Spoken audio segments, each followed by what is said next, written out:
পরের দিন ইরানের দাদি বাড়িতে সকলকে জানায় ইরানের দেশে আসার কথা। বাড়িতে যেন খুশির আমেজ পড়ে গেছে মুহূর্তের মাঝে।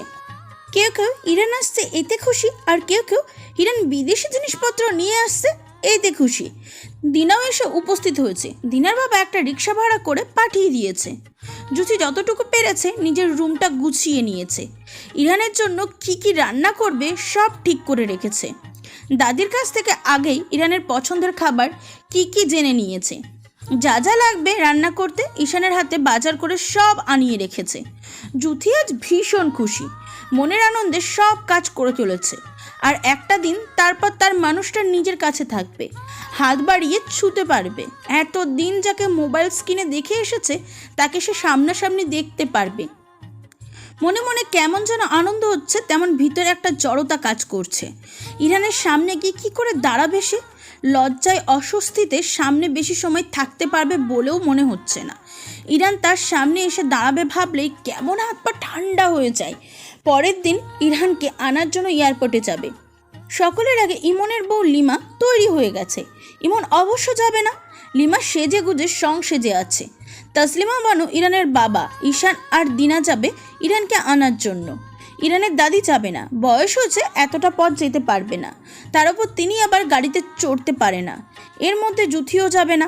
ইরানের দাদি, দিনা, ঈশান কেউই রাজি করাতে পারেনি জুথিকে এয়ারপোর্টে যাওয়ার জন্য। তার এক কথা, ইরান যেন সুস্থভাবে ও সাহি সালামত আসতে পারে, এর জন্য সে আজ রোজা রেখেছে। ইরানকে আনার জন্য যাবে না। ওরা অনেক বলেও রাজি করাতে পারেনি। জুথি যাবে না বলে দিনাও চায়নি যেতে, কিন্তু জুথি জোর করে পাঠিয়েছে। কেউ তো আর জানে না জুথি কী পরিস্থিতিতে আছে। ইরানের সামনে সে কি করে যাবে, এই ভাবনার ভিতরে ভিতরে গুমড়ে মরছে। সকলে ইরানকে আনার জন্য এয়ারপোর্টের উদ্দেশ্যে বেরিয়ে পড়ে।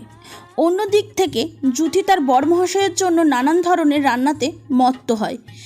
ইরান দেশের মাটিতে পা দিয়ে যাকে আগে দেখতে চেয়েছিল, সেই মুখটা সবার আগে দেখবে বলে বিমানে বসেও কত শত কল্পনা সাজিয়েছিল।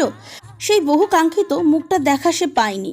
এদিক ওদিক চোখ ঘুরিয়েও তার জুথি রানীর দেখা মেলেনি। ইরান এটা জানতো তার দাদি তাকে নিতে আসবে না, কিন্তু জুথিও আসবে না সেটা জানতো না। তবুও ইরান ভেবে নিয়েছিল হয়তো গাড়িতে আছে জুথি, তাই সকলের সাথে কুশল বিনিময় করে তাড়াতাড়ি গাড়ির উদ্দেশ্যে যায়।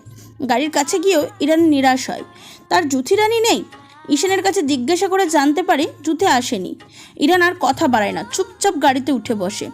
লিমা আর তাজলিমা বানু পারলে এখানেই সব লাগেজ খুলে ফেলে, কিন্তু ইরানের জন্য পারেনি। ইরান ঈশানকে নির্দেশনা দিয়েছে লাগেজগুলো সাবধানে গাড়িতে তোলার জন্য। যদি সব কাজ সেরে দাদির রুমে বসে আছে, দাদির সাথে গল্প করছে। আর দাদি কিছু সময় পর পর বলছে, কী লো কৈতরি, কয়টা বাজে? আমার বড় ভাই এখনও আসে না কেন? এত সময় তো এসে পড়ার কথা, আসতেছে না কেন? একটা ফোন দে না, দেখ ওরা কোথায়। এই নিয়ে কয়েকবার বলে ফেলেছে কথাগুলো। জুথি এসে পড়বে বলে থামিয়ে দিয়েছে। এদিকে সময় যত যাচ্ছে জুথির ভিতরে উৎকণ্ঠা আরও বেড়ে চলেছে, কিন্তু প্রকাশ করতে পারছে না। এরই মধ্যে গাড়ির হর্ন বেজে ওঠে। জুথির কলিজাটা মোচড় দিয়ে ওঠে। বুঝে গেছে ইরানটা এসে গেছে।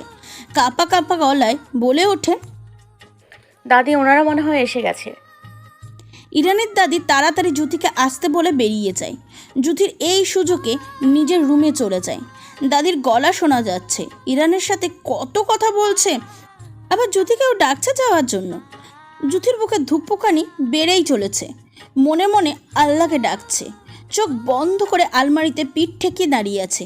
কিছু সময় পর কাঁধে কারো হাতের ছোঁয়া পায়। চোখ মেলে তাকায় জুথি। চোখের কোণ ঘেঁষে অবাধ্য নোনা জলগুলো বয়ে চলেছে। তার সামনে তার ভালোবাসার মানুষটা দাঁড়িয়ে আছে, যেই মুখে দিকে তাকিয়ে থাকতে থাকতে যদি ঘুমিয়ে যেত, যার কথা ভেবে মন ভালো হয়ে যেত, মুচকি মুচকি হাসতো। আজ এখন সে তার সামনে তার মানুষটা দাঁড়িয়ে আছে। মুখের ক্লান্তির ছাপ থাকলেও ঠোঁটের কোণে হাসি। জুথির দিকে তাকিয়ে ভ্রু নাচায়। জুথির হাতটা নিজের হাতের মুঠোয় নিয়ে বলে ওঠে, চিমটি কেটে দেখো তো জ্যোতি রানী, আমি সত্যি এসেছি কিনা। ইরান মুখের কথা সমাপ্ত করতে পারেনি। তার আগেই জুথি শরীরের সমস্ত ভর ছেড়ে দিয়ে পড়ে যেতে নেয়। জুথি বলে ইরান তাড়াতাড়ি জুথিকে নিজের সাথে আবদ্ধ করে আঁকলে নেয়। ইরান হতভম্ব হয়ে গেছে, জুথির দিকে অবাক দৃষ্টিতে তাকিয়ে আছে। এই জ্যোতি, কি হয়েছে তোমার? জ্যোতি ইরানের বুকে মাথা ঠেকিয়ে পড়ে আছে, হাত পা কাঁপছে। কি হয়েছে বলো তো? খারাপ লাগছে? এমন করে কাঁপছো কেন? জ্যোতিকে ইরান প্রশ্ন করে পর মুহূর্তে কিছু একটা মনে পড়ে যাওয়ার ভঙ্গিতে বলে ওঠে, তুমি কি আমাকে দেখে কাঁপছো? আমাকে দেখে কি হুট করে ভয় পেয়েছো? শান্ত হও, আমি তো। আচ্ছা বাবা, আমি না হয় চলে যাচ্ছি, তবু এমন করে মৃগী রোগীর মতো কাঁপাকাঁপি বন্ধ করো। জ্যোতি এবার ইরানের পিছনের শার্ট খামচে ধরে। না না, কোথাও যাবেন না, আপনি এখানেই থাকবেন। ইরান জ্যোতিকে নিয়ে বিছানায় বসে। এরই মধ্যে মাগরিবের আজান দিয়ে দেয়। জ্যোতি নিজেকে ঠিক করার চেষ্টা করে উঠে দাঁড়ায়।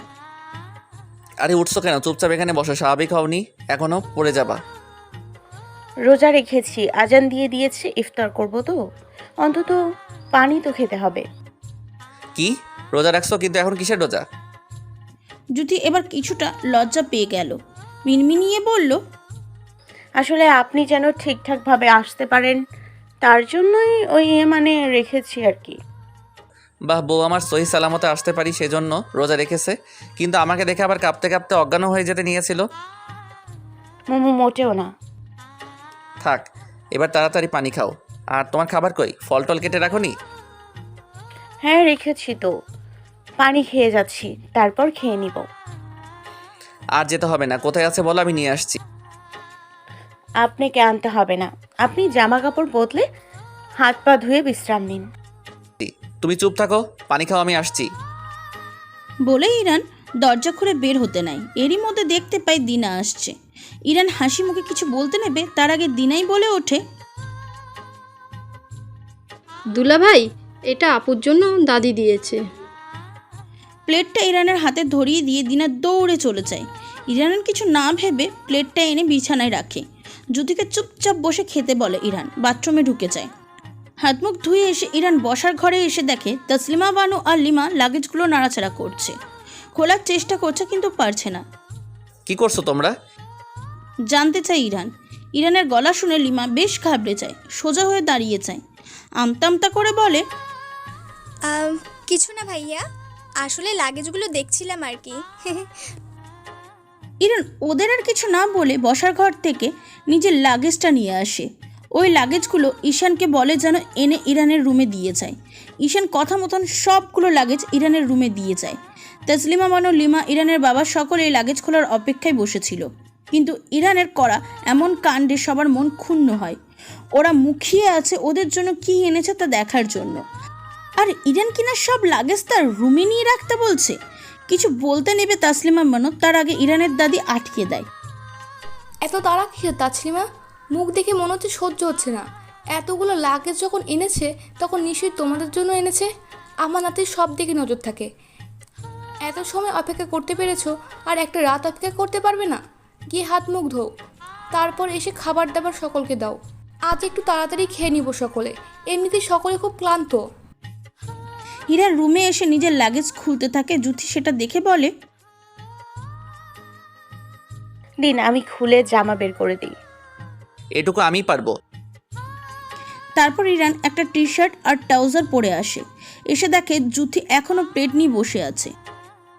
এখন এই কয়েক টুকরো ফল নিয়ে বসে আছো? খেতে পারছি না। এটা পারবে কেন? পারো তো শুধু কাবাকাবি করতে। আপনি খান না আমার সাথে।